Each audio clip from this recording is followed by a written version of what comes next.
Hey y'all, welcome back to Akia's Kitchen. So today y'all, I want some fried catfish and some cheese grits. So that's what we're gonna be making. That's what's on the menu. I have the water on the stove now boiling for my grits, and I'm about to get ready to get into it. I just wanna let y'all know, I went to church yesterday, and let's just say the Lord was lording. The praise was praising. The atmosphere was atmosphere, the presence was presenting. It was good. So I'm missing 2 nails. I will get them done. Don't judge my hands, but let's get to it.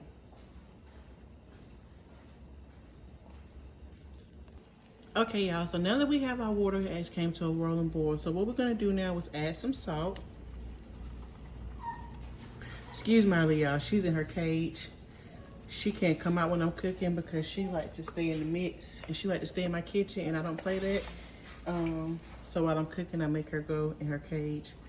So then we're gonna add us some heavy, half and half. Now I add all this stuff to mine before I even, I add all these ingredients to mine before I even start to put the grits in. Y'all see I put a lot of butter in there. I did. But grits need butter, so. We're gonna let that come back to a boil, and then once that come back to a boil, we're gonna put it on low now because we don't want it too high because that milk is in there. And we're gonna let that come to a boil. Once that come back to a boil, then we're gonna go back and add our grits into it. So we'll be back. Okay, so now that we have that coming to a boil, we're gonna go ahead and add our grits. Now when I add my grits, I'm whisking and adding at the same time. I hope y'all can see this. But I'm whisking and I'm adding them in, pouring them in at the same time. And I just continue to whisk so they do not clump up. This is why you want your water to be hot, because if your water isn't hot, your grits will clump up, and that's the last thing you want in your grits is some clumps. It's nasty. Well, it ain't nasty, it's just it's a texture thing. I don't measure my water because I like my grits really creamy. And I like mine done. I don't like no grainy grits, so I always just let them cook on low until they absorb all the water, because you can do that. You can make them too, but if you can't put too much water in them, but if you just let them continue to cook on a low heat and kind of keep them stirred, they kind of balance out and the water kind of dissolves, or whatever you want to call it. So we're just gonna keep stirring. At this point, you should kind of feel like a little bit of a resistance at the bottom of your pan, or you should feel like a little bit of a resistance in your, not a lot, but you should feel a difference, like it's thickening up. And you just keep on whisking. I whisk until I don't see any more, until they're not liquidy like this. I keep whisking. I just whisk, whisk, whisk, whisk, whisk.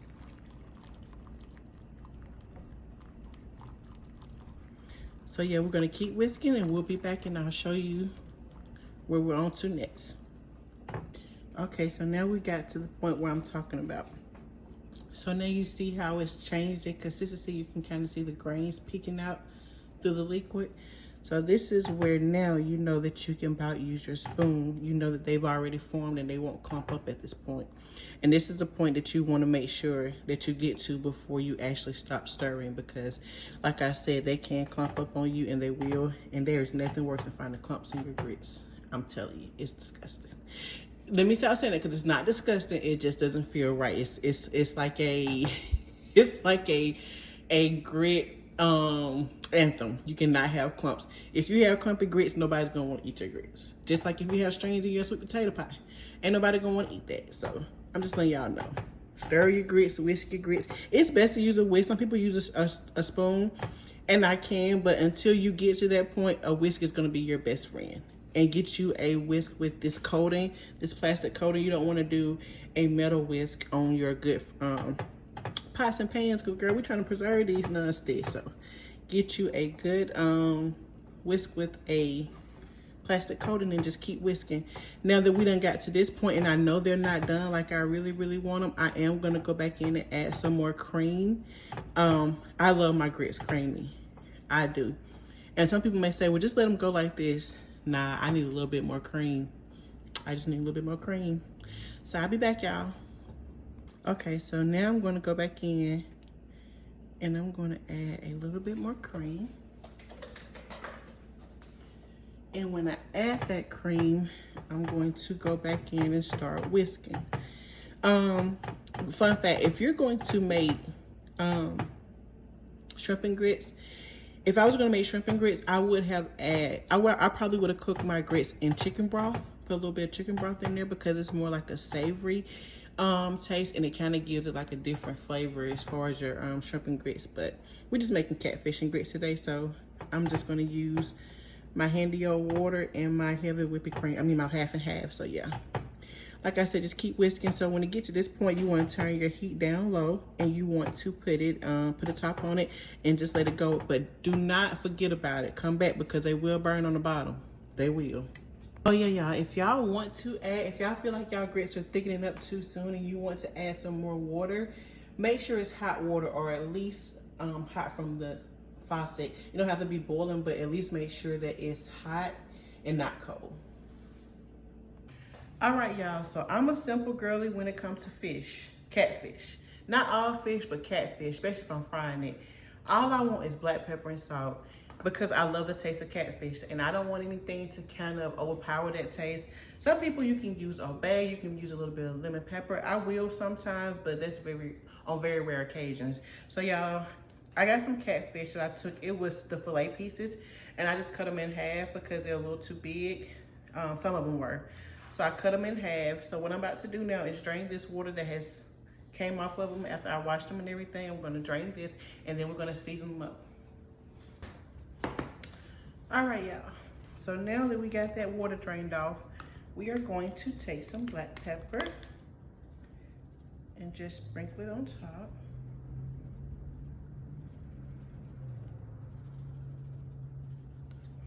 Then we're also gonna take some salt and sprinkle it. And I have a lot of fish. I have maybe like 7 or 8 pieces of fish in here.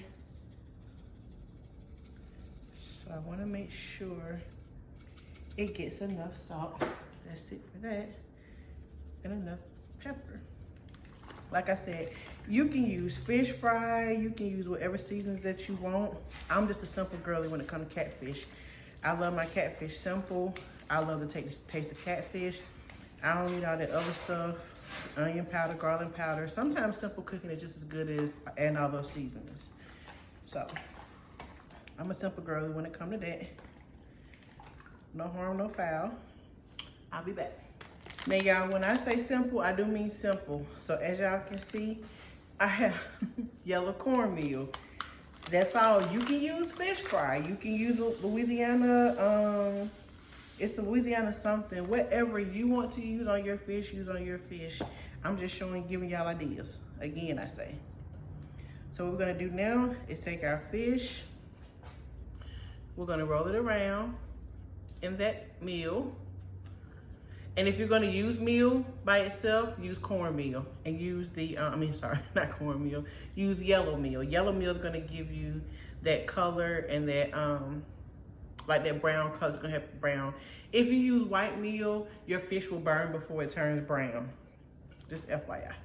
So, hold on one second. So y'all, this is how I'm used to frying my fish. I go straight from the meal. I don't put it down. I go straight from the meal to the grease.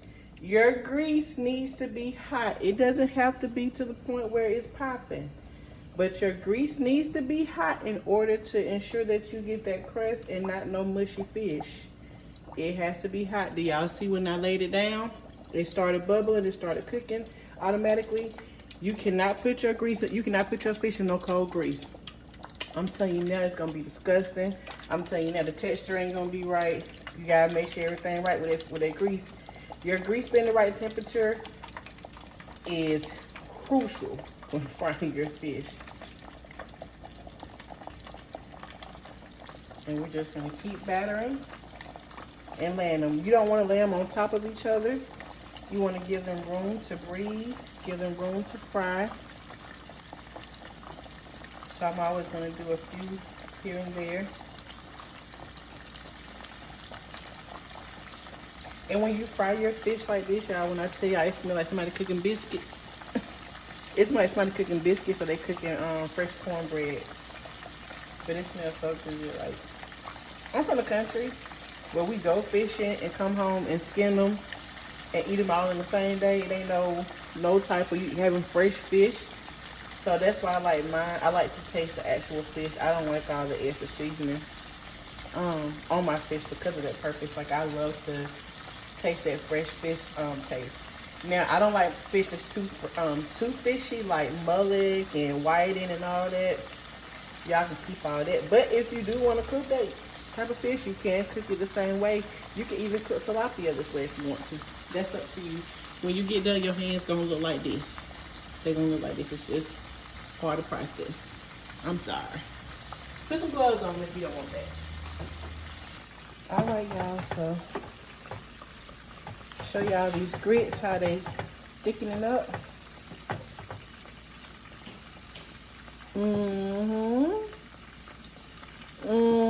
Like butter, baby. Now y'all see why I added all that butter. Because you want your grits buttered. All right, y'all. So, when I'm cooking my grits, I like both cheese. I like the sliced cheese. And I also like shredded cheese. So I put both of them in there.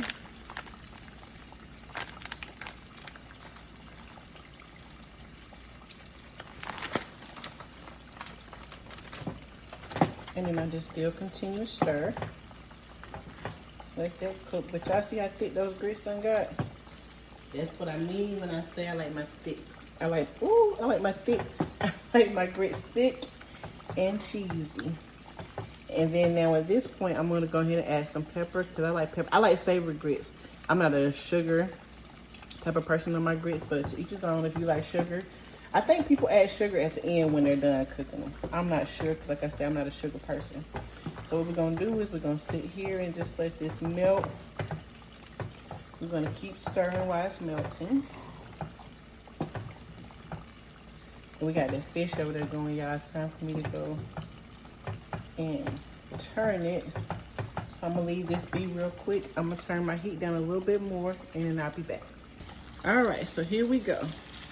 So we're gonna turn this first batch of fish that we had. Now look at that.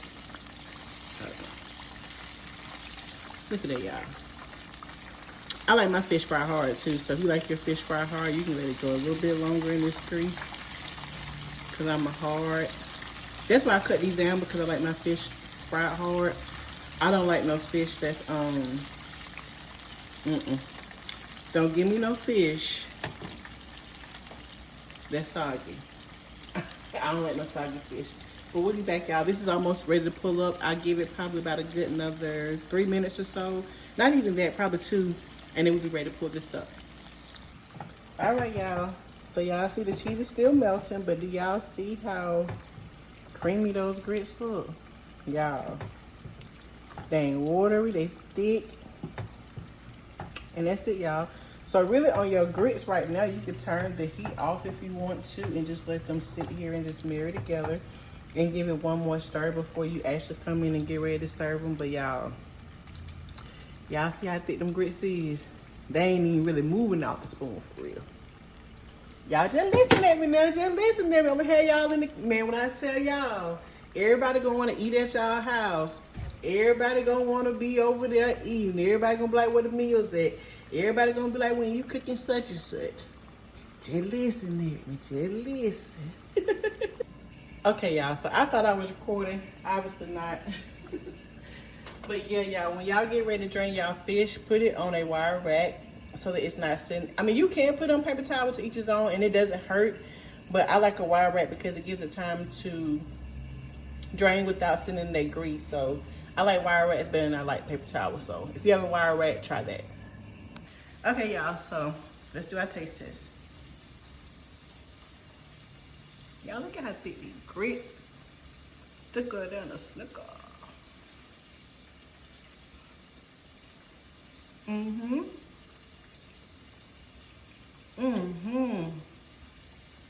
gonna take this little piece right here because it's a small little piece.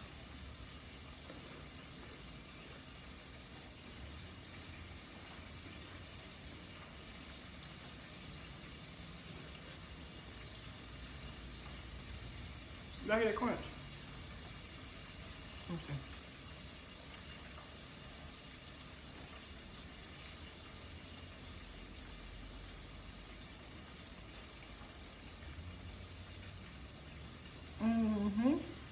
Until next time, y'all, and remember, cook with love, serve with faith, and live with grace. Bye, y'all. All right, y'all, bonus clip as I promised. So for the tartar sauce, homemade tartar sauce, we're gonna use mayonnaise. You're gonna do sweet relish, just a little bit of sweet relish. You're gonna do dill relish. You're gonna do a little bit of, I'm rushing y'all, that's why I'm doing it. Ooh, I need my butt whoop, y'all. Hold on 1 second. Let me throw some of this out. I'm telling y'all, I've been here cooking on the whim. All right, a little bit of Old Bay. If you're done, just sit it right there. Just leave it on the table, I'll get it. Onion powder, I'm sorry, y'all. What is going on today? A little bit of mustard. And we're gonna mix all that in together.